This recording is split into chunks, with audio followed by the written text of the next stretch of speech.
can you imagine the sight of thousands of indigenous peoples standing out there together, weeping over their losses? And look at us.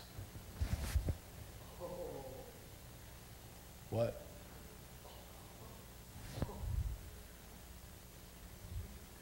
Sorrow is better than laughter, for by a sad countenance the heart is made better. The heart of the wise is in the house of mourning.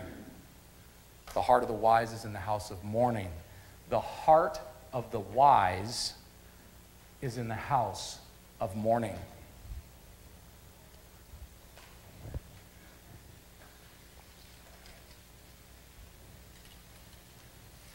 Speaking of Chumash, Indians, there's a group of Indian guys from up north, and they ran this dance company, Indian guys, called the Dolphin Dancers. And these are intense guys, like intense guys. These are like gnarly, heavy-duty warrior guys. And I've told this story once before, but it bears repeating. So I meet this one guy. He actually showed up at a Bible study I was running. And I'm doing this Bible study, and we're worshiping and stuff, and we look in the back of the room, and there in the back of the room is this long-haired braids, big dude, Indian dude, standing like this, with a jacket on, and across the jacket it has like a feather on it, and it says, Chumash, right? And he's like this. And we're in this worship thing, and I come up from worship, and I'm like, oh, there's some Indian dude in the room. And we have this interaction, and he goes, I would like to talk to you in person at some time. I said, cool.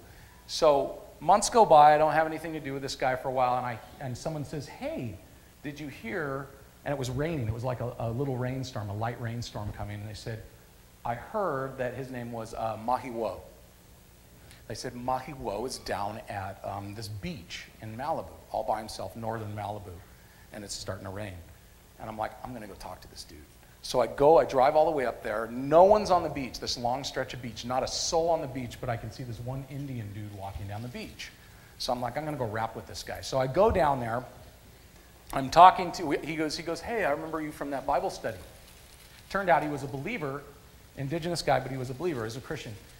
And he goes, I remember you from leading that Bible study. And I said, yeah, man. I said, do you have some time to talk? He goes, yeah, I'm just hanging out here because I'm going to actually sleep here tonight. I said, cool, man.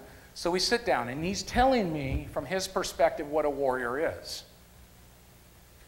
He's got tattoos everywhere, this long hair. He's a very intense guy, just gotten out of prison and all this. And he's telling me, warrior's this, and a warrior's protective, and a warrior fights. And he's telling me all these things, and I'm like, okay, cool, whatever. Right on. I agree with some of that, And so we're just talking. We talk for 6 hours. At the end of the meeting, it's starting to get dark. We have a fire. We start a fire on the beach. And I have hardly said anything. I'm just letting him talk. And finally, I look at him, and I go, man, do you mind if I say something to you? And he goes, no, go ahead. And I said, I don't know how your elders have taught you. I said, but my elders taught me that a man, a true spiritual man, is one who is broken by his circumstances, not actually ignoring them and running from them. And I said, my elders called me always, even though I ignored them, my elders always called me to be a broken man, a man who was willing to incorporate my sorrow and the history of all my brokenness. That's what my elders called me to do. And he's looking at me as I'm saying this, and his lip starts to quiver. He starts shaking, his body starts shaking, he starts to cry. And he goes, wait here.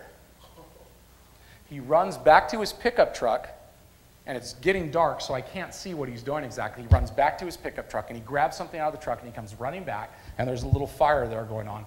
He takes his hand. I can't see what he has. He takes his hand. He stuffs his hand in the fire. He pulls it out, lets out a bit of a yell, and he comes over, and he brings this eagle feather this big and gives it to me. Right? And I go, what's this? And he goes, flip the eagle feather over. So I flip it over, and there's a little towhee. I know most of you don't know birds, but there's a little towhee feather, which is one of the things that eagles prey on. They eat it. And there's a little towhee feather wrapped on the backside of this eagle feather. And he goes, I've waited for years for you to show up. And he goes, this eagle feather is a broken eagle feather. And it's been put back together with a towie feather. These two feathers together, even though the main feather is broken, are what make it a powerful feather. And he goes, and I never knew why all these years I drove everywhere with this eagle feather in this car. And the second you told me what your elders told you a true warrior was, he goes, it hit me in my spirit. And he goes, and I knew who the eagle feather was for. That's amazing. That's amazing. Right?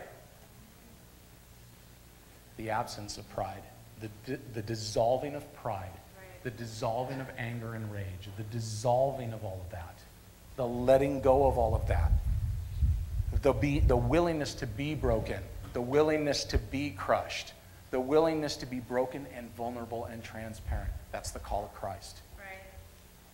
Some of the men here this morning are going like, and it's like, I'm encouraging you guys to get broken.